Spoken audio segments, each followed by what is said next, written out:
Come facciamo a far nascere da una piccola ghianda una quercia che diventerà bella e grande come questa? Cari amici, ben ritrovati. Sono Andrea Mangoni e oggi vi parlerò di come potete far nascere una quercia partendo dalla ghianda.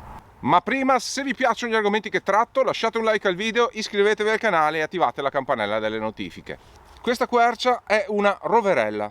È figlia della roverella secolare che c'era lungo le rive dei miei fossati e è stata moltiplicata tramite ghianda, appunto. Nel corso degli anni ho piantato molte ghiande per cercare di moltiplicare questa pianta, di cui l'esemplare che è lungo la mia riva sembra essere l'unico rimasto nel circondario. Insieme vedremo quindi come fare per poter moltiplicare le querce partendo dalla ghianda, con un sistema semplicissimo che ci permetterà anche di riciclare delle vecchie bottiglie di plastica.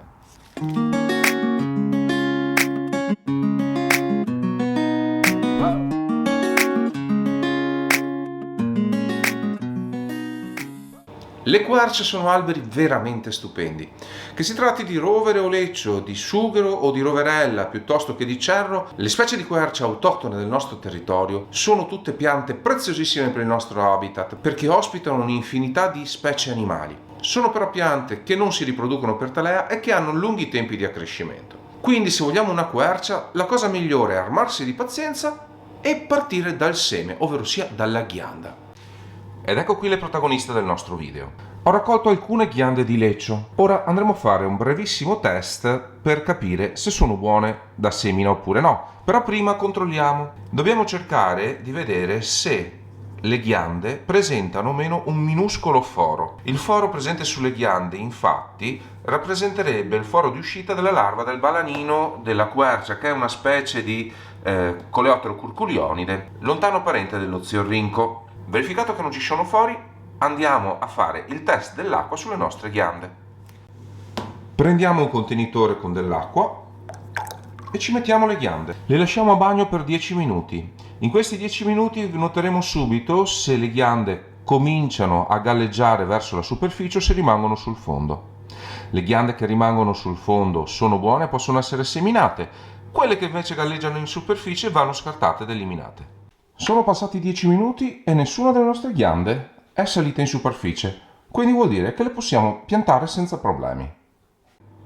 Andiamo a preparare il vaso. Utilizzeremo una bottiglia di plastica. Già nel mio blog molti anni fa, dopo vi lascerò il link in descrizione, vi avevo fatto vedere come usare le bottiglie di plastica per moltiplicare le viti per talea. Oggi le utilizzeremo invece per fare un vaso per le nostre ghiande. Vanno benissimo perché sono dei contenitori alti e stretti e siccome le querce tendono a fare una lunga radice fittonante, permetterà alle piantine di fare una radice perfettamente sviluppata che le aiuterà moltissimo poi dopo il trapianto. Andiamo a tagliare la bottiglia eliminando tutta la parte superiore.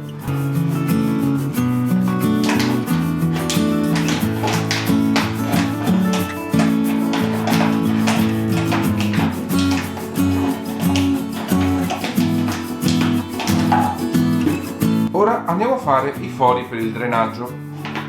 Li facciamo sulla base, non li facciamo sotto perché potrebbero intasarsi più facilmente, li facciamo leggermente sopra, diciamo 1 centimetro sopra il fondo.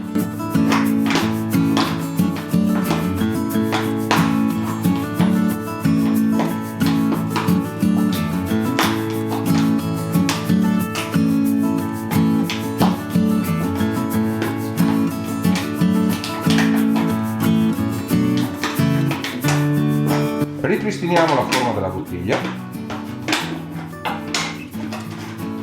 e ora non ci resta che riempirla di terra e seminare le ghiande.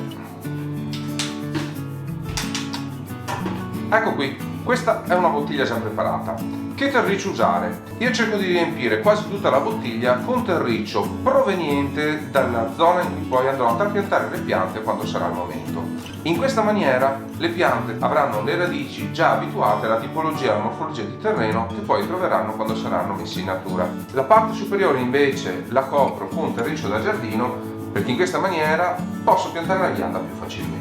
Ecco la nostra ghianda. Come piantarla però? Non la mettiamo in verticale, la posiamo in orizzontale. La punta della ghianda, dove vedete il puntino più chiaro, è la zona da cui poi nascerà la radichetta, per cui per evitare che la radice nasca troppo vicino ai bordi del vaso, la punta andrà sempre posizionata al centro del nostro vasetto.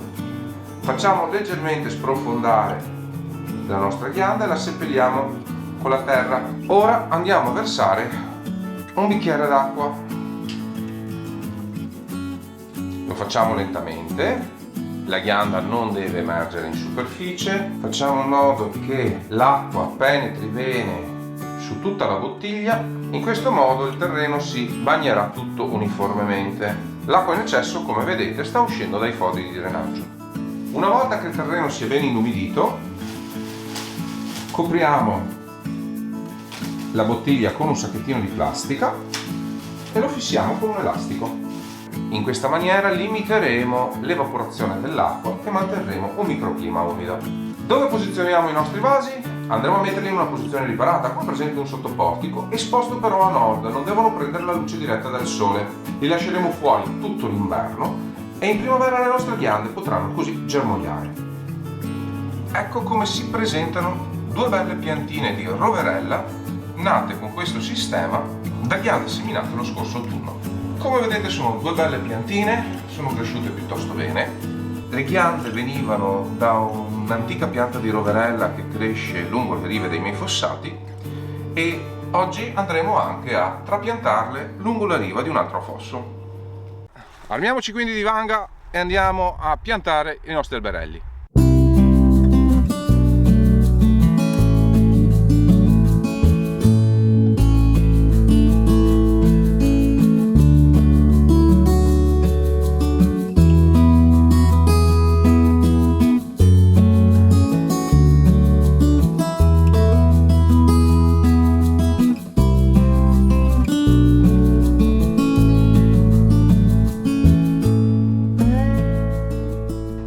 Ecco, anche per oggi è tutto. Avete dubbi, domande, curiosità o quant'altro? Lasciate un commento sotto il video. In descrizione vi lascerò anche i link alla mia affiliazione di Amazon, dove potrete trovare una serie di libri veramente interessanti su questo argomento. Io vi saluto, vi do appuntamento al prossimo video. Ciao!